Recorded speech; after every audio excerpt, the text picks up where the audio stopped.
Vážení hosté, milí rodiče, přijali jste pozvání na dnešní vernisáž, srdečně děkujeme. Při této příležitosti bychom vám rádi představili výstavu zdařilých výtvarných prací žáků naší školy. Zároveň při vernisáži odkryjeme i naše další talenty z umělecké tvorby, z oblasti recitační, rytmické, taneční, pěvecké a hudební. Přejeme příjemný kulturní zážitek.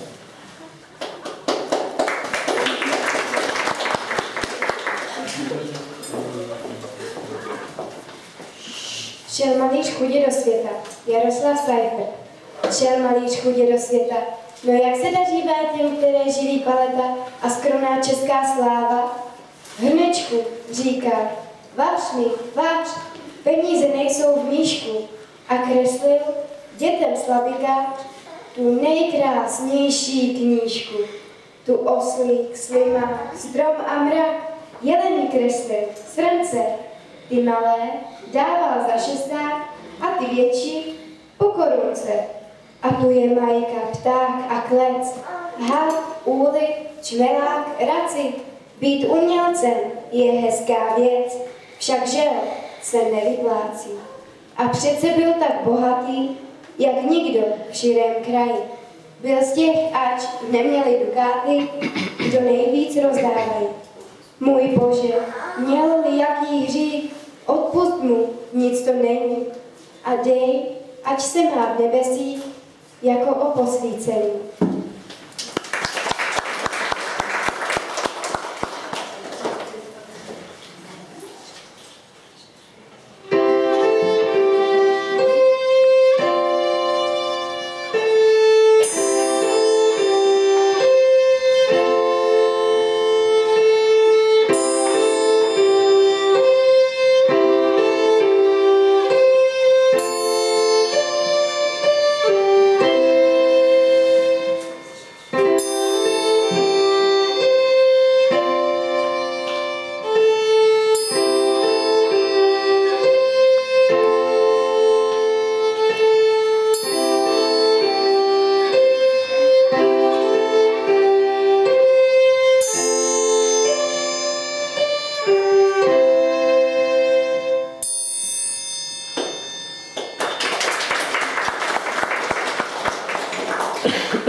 Moje tuška ušatá, Jan Vodňanský. Moje tuška ušatá poskakuje sem a tam. Buď to píše, nebo kreslí, neptá se mě vůbec, jestli může papír počmárat. Proto tušku svou mám rád. Buď to čmárá, nebo píše, zvířata i jejich skrýše. Kreslí, když jí napadnou květy, které nezvadnou. Moje tuška všeho schopná, Včera vyskočila z okna, vyvolala paniku, rejdila po chodníku. Moje tuška ušatá poskakuje sem a tam. Tuhu má a taky uši, všechno slyší nebo tuší. Láká kluky děvčata, moje tuška ušatá.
Tak, myslím, že to byla krásná tečka za dnešní vernisáží.